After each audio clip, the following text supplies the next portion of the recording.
I'm currently playing a game of chicken with my Zoom handy recorder, which runs on batteries and whose screen I cannot see because it is facing away from me.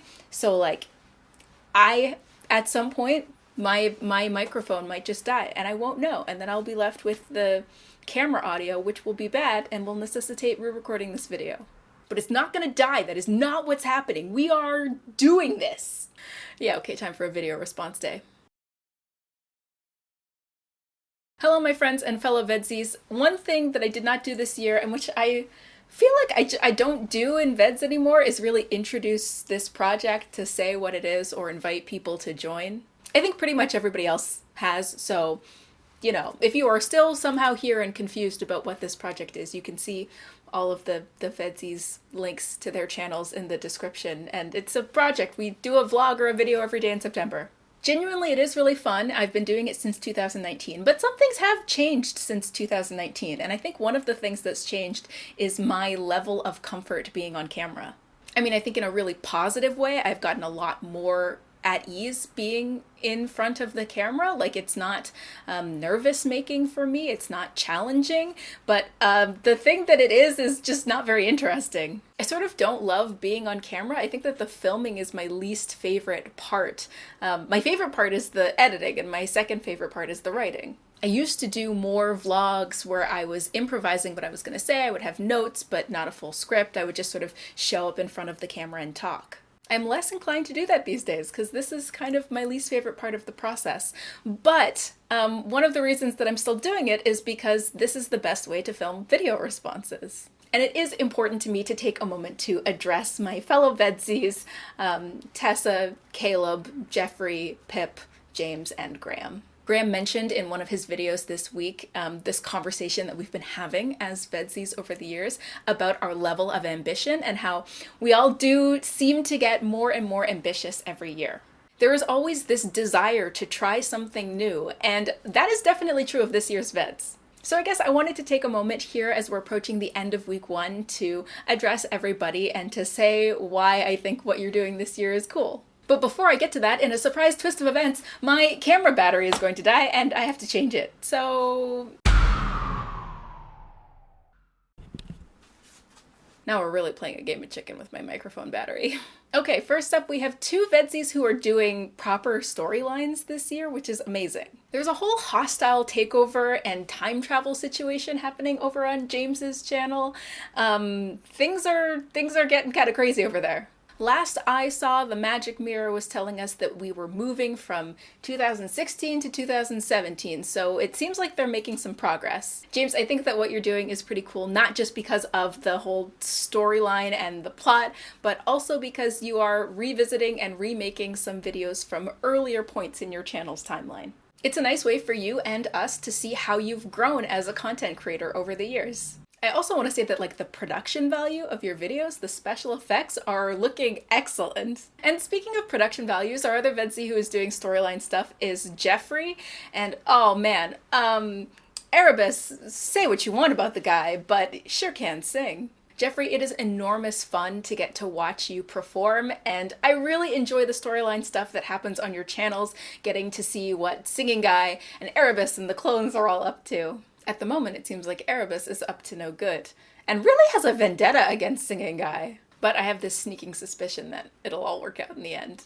Then of course we've got VEDSies who are trying a new strategy or new approach to video making this year. Caleb, you mentioned that this year you're trying to keep things simple and to follow your instincts. I think that the quality of your videos is always consistently high, and so whatever approach you take, I have a feeling it's going to be good. When you do something for a long time, when you have a lot of practice at it, it does get easier to follow your instincts and to not overthink or overplan something and still produce a good result. That's kind of what all of the work is for. It's preparation to make it easier and more instinctive for you in the future. But then maybe on the other side of the spectrum, we have Pip, who has been working on VEDS all year. Pip, I do feel like you have actualized the secret strategy that many of us have considered over the years, which is just, oh, I will work on making a VEDS video in every month that is not VEDS. And certainly I know a lot of the VEDSies are sort of working on videos in the lead up to VEDS. They have things prepared. That is almost never where I'm at. So I respect and admire the preparation, and also it is fun to get these little dispatches from you at various points throughout the year. But if Pip is the VEDSie who is planning for the future that is now here, VEDS, we also have a couple VEDSies who are planning for the future beyond this month. Tessa, I've really enjoyed your musings on goal setting and progress and that definition of progress as a gradual betterment. And Graham recently was talking about that approaching milestone of turning 30 and how it is making him consider where he's at in his life and where he wants to be. I am technically, if only just, between your two ages, but I am thinking about those same things. Tessa, you painted a vision of the future you would like to have that is really similar to the one I would like to have. Not necessarily Europe and trains, not necessarily a career in the arts, but the kind of future where you have a job that you like and enough flexibility that you can rearrange your schedule and be there for the people that need you, that you have a home that is welcoming and ready to accept guests. And Graham, he and I have known each other for a long time, and I think in a lot of ways have made really different decisions about what our 20s were going to look like. I don't know how Graham feels about my life and my choices, but I know that I have looked on his choices with some amount of admiration and maybe the tiniest little bit of envy. As all of you can see from watching his vlogs, it's pretty incredible some of the adventures he's been on. And then there's me with my stable job, my mortgage, and my pension plan. My life has not been without adventure, but certainly it's been fairly stable and fairly low-key. I stick close to home. I have been having this feeling lately that some people might think is strange, but I've been having this feeling that's like, wow, I have to lock in. I have to get serious about my life. I have to imagine that some people are thinking, oh yeah, you seem like you've been pretty serious about it so far. But I think what I mean is, and what I felt when I was watching Tessa's video about what she wants for her future, is that I have kind of run out of roadmap. I was a good kid. There was a plan for me. My parents and teachers, there was this roadmap laid out for me of, do this and then that and this and that. Hence the stable job and the mortgage and pension. But once you've got all that stuff set up, the question starts to creep into your head like, what am I here for? And I think I know the answer. I am here to be a part of my community. I am here to be present for the people I care about, to be of service. But I also think I am here to be a witness, an observer, and to take my observations and make art out of them.